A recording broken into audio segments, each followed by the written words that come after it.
I do still believe that the ND3 stock is a very overrated car, but when you start modifying it, oh my god. Track prepped ND3 Miata, I'm pretty hyped because this car is just like mine. This is actually an ND3 Club in Soul Red Crystal, same as mine, although mine was optioned with the Brembo BBS Recaro package. But the owner, Waitsu here, actually got an ND3 Club without the Brembo BBS Recaros because he was going to modify everything himself anyways. And the thing I'm most excited to experience is actually the suspension. He has MCS two-way remote coilovers, the top shelf stuff, more than twice as expensive as my Super Miata Tecnas. But those are mated with 600 pound per inch front springs and 300 in the rear. And that translates to about 10.7K in the front and about 5.3K in the rear. He also has an ND Cup front sway bar. We've got the forged Volk Racing 17x9 wheels wrapped in CRS rubber. That's a 235 section width, although it has like 30 heat cycles, so at the end of its life. The ND Cup front big brake kit, and that's from Brembo. Goodwin Racing axle back exhaust. Blackbird roll bar, although his is in white, unlike mine in black. Recaro pole position bucket. A DAMD suede steering wheel, and some dash trim as well. He also has some chassis bracing, which should hopefully slightly marginally improve the rigidity on this car. We're of course powered by Mazda's naturally aspirated 2-liter inline-4, making 181 horsepower, 151 pound-feet of torque, and the car is weighing in just a little bit under 2,400 pounds. This car is optimized and set up for track use, so I'm curious how it's going to handle the canyons. My car is very much dual duty. I have 8K, 4K front rear spring rates.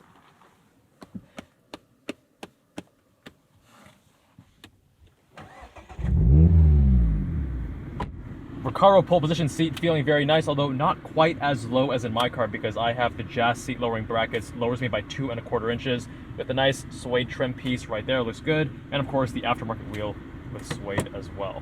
We're gonna go traction off because DSC mode is optimized for OEM brakes.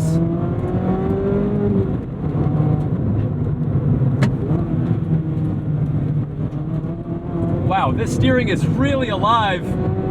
Oh, and the rotation, even at these canyon speeds, we're not even pushing it that hard. Getting just a little bit of rotation at the rear with that LSD. Beautiful.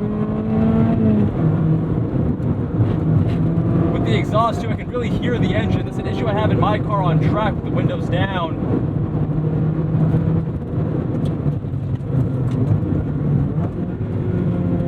Now we are on a bumpy road at 10.7.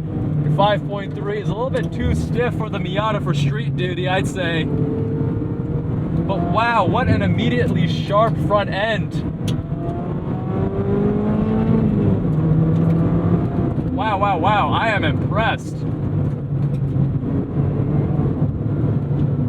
Now the car does feel stiffer than mine, and I'm wondering, and I mean the actual chassis, and I'm wondering maybe the chassis bracing is actually doing a noticeable amount. He has the same roll bar as me, which also helps with some of the torsional rigidity. Really great brakes, feeling quite firm. But the steering here is phenomenal, man. I'm really impressed. A lot of feel. That comes down to a few things. First of all, he has pretty aggressive alignment. He has 3.8 camber in the front, 3.2 in the rear. Mine is 3.5, 2.8.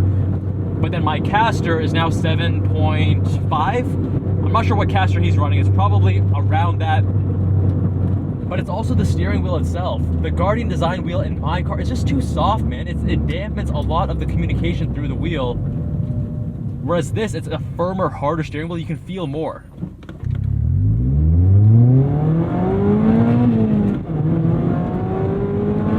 Such a smooth and rev-happy little 4-cylinder. The owner also has a GR86, but he's afraid to track it because that engine is known to grenade itself.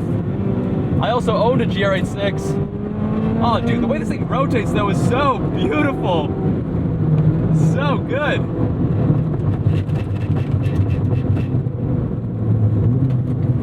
So now he only tracks his GR86 at Laguna Seca because it's left hand, not right hand.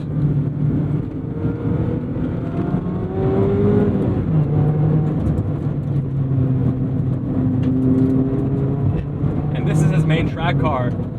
And the thing that I just love about the ND3 is it has such good bones and fundamentals, and it's so lightweight. So you're weighing in sub 2,400 pounds. In modern day, that's, where else can you get that?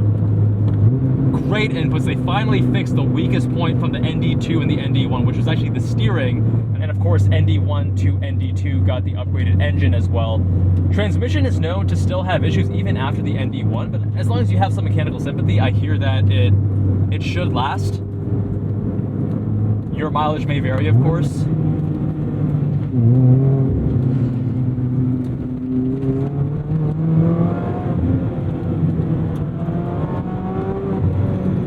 Wow, wow, wow.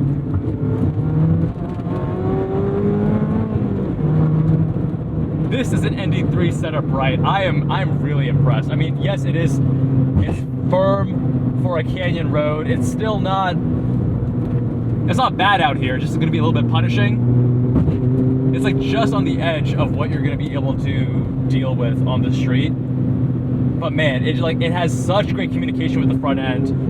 The chassis rigidity being improved with all these little chassis mounts he's done, also excellent. And I've driven an ND3 RF before that was way stiffer in terms of chassis compared to my ND3 soft top, and that's because of the RF with the top up that actually adds to the chassis rigidity. And I wasn't sure, like, you know, that owner also had some chassis bracing. I was like, how much of this is the RF, the hardtop rigidity, and how much of it is the chassis bracing? But after driving this, I can say the chassis bracing does actually influence it to a noticeable degree.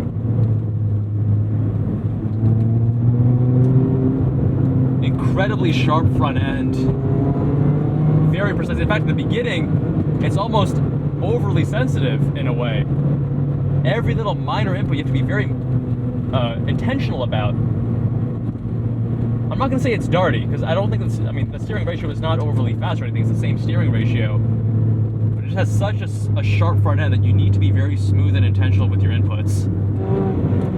This also really makes me want to get some proper rubber on my car on the 17x9 section width, run some 235s. You can do 245 as well, but then you have to worry about the brake line, reposition that, and also maybe hammer in a little bit on the shock tower to make sure it doesn't rub. A lot of the track guys run that.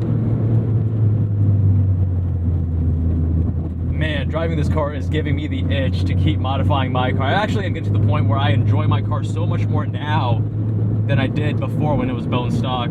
Having these Recaro seats, way better than the, these proper Recaro buckets, I should say, better than the Recaros in my BBR. I had to do a lot of, you know, seat lowering and also seat back raising so I could fit, but even then, you don't have the same level of support. I really like these Recaro pole positions in this car. It feels great. I just want to sit a little bit lower personally. Now, I prefer the steering in this car compared to mine because it has more feedback, and I think the reason why is twofold. Number one, the CRS tires have much stiffer sidewalls than my RTC's 15K Pluses, which are quite soft. And then also the steering wheel itself is a much firmer material than in mine. And when it's a softer material, a squishier material, that absorbs some of the feedback. But the actual weighting, once you're mid-corner, it is quite light. And recently, I have been playing around with my alignment, and I had lower caster around 6, 6.5, and now I'm up at 7.5, closer to 8. And that makes a huge difference in how the steering actually feels. And my steering has actually come alive with more feedback and heavier weighting after increasing the caster, obviously, as you would expect.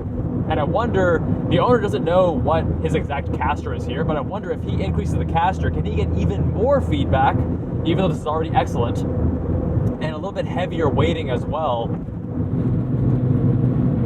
The biggest thing, of course, is going to be your suspension, and the coilovers and the sway bar setup here feels excellent, super responsive, has the right chassis balance where you can get the rotation where you want without it being snappy. It's just a front sway bar. You don't really need the rear sway bar, and you tend to have an overly twitchy and unpredictable rear end if you do add the rear sway bar. I'm really impressed with this car, man. The MCS, of course, is like $3,500+ and it's not cheap. But you have this, with the two-way remote, you can really dial in your compression and your rebound. You have these high quality, high quality dampers. And even though it is a bit punishing here, look at that, single compression, quick responding.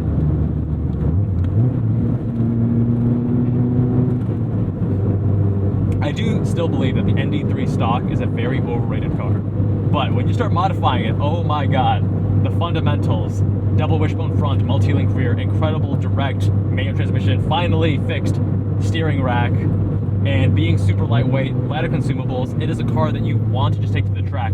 Lap after lap, you're not having to deal with overheating, you're not having crazy expensive consumables. It's just a car that does so many things right.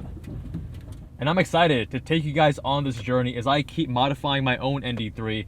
I'm starting with it pretty mild. It's in a dual duty setup right now, but Weiss's track prepped ND3 is giving me inspiration and making me want to get more and more extreme, which will come in future videos. So subscribe if you haven't already. Much love, my friends. Let me know what you think of this ND3 example with a comment down below. Much love, and I'll see you all in that next one.